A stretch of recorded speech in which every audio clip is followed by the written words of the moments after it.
Ukertong ke United Democratic Party uba Balajit Kupar Sinrem ulatam hadu 1,000 arspa arpoi vote ya ke kertong kabawan baar ke election siteng samoy na Shela constituency kabalapin pena ha ke negasngi palai uba Balajit ubadeiru khonrang ba jong Dr. Dan Kupar Roy bam kwai hadwaru blai ulayo hadu khat 1,000 ar vote kat ba ke kertong kabawan baar I Congress kharpuri ilayo san hajar nyospa prapoi vote both so kertong ke People's Democratic Front uba masju R1 swet daki 1,000 laispa arpinyo vote.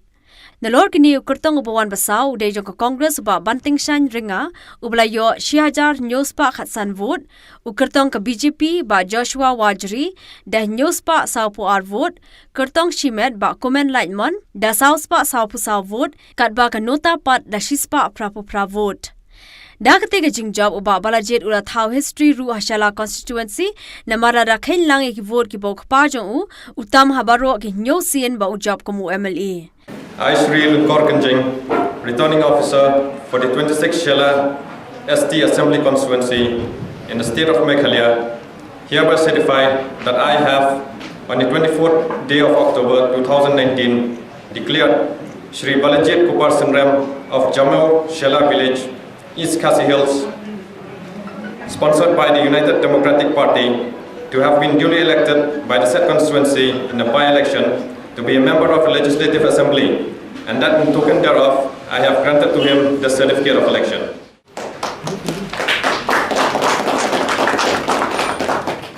Nagaliang uba Balajit habakran bikla patai khubor hadim bradeb an pinsmai gumu MLA bathamai jokashala ulai thu bakathong ba khmat e jong u kalong ban bodi ni ki kam basateng bala e no shiteng no khpa jong u kinthu ban pin bahai ki surok barkum juru eki project ba pher especially thank the party, president of the party, the ministers, thank the NPP and HSPDP who have contributed and helped me in this by-election.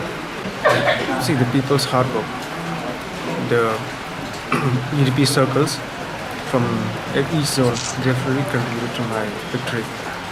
And especially even when you look at the other areas, the NPP has helped me. And when you look at the other areas, they have helped me with not just canvassing, but even with the physical presence. And I can't say much at the moment. See, right now I'm very excited, enthralled. The questions you're putting on me, I don't know what to say. Okay, so give me some time. I'll answer the questions later on. Right now, I want to spend some time with my people who have really helped me in this election. Mr.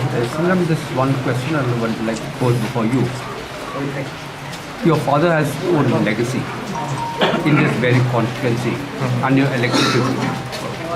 You elected from this constituency, which your father in fact left after he expired. Can you really take that onus in you to carry that legacy forward? See, you give me, this is the first day. I'm elected, a few hours. You give me some days, give me 1 month, give me 1 year. I'll try my best.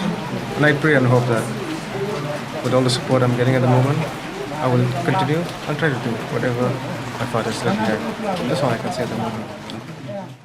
Nagaliang Congress kharpuri ila penpau bala kindet hadu kata ban yo I baka vote ka bakiti kana ban yo kami hap setia bar ke ei ka baki yo ilo ang ba imla setia ban pediang ban ngej ba in yo tangsan hajar news pa prapoi vote. Well, actually, according to the report which I got, it looks like, many people it's not that according to what I got, the report of all the votes from all the polling station, it didn't tally. Yeah. So it looks like, I don't know. Where things went wrong, I just don't know.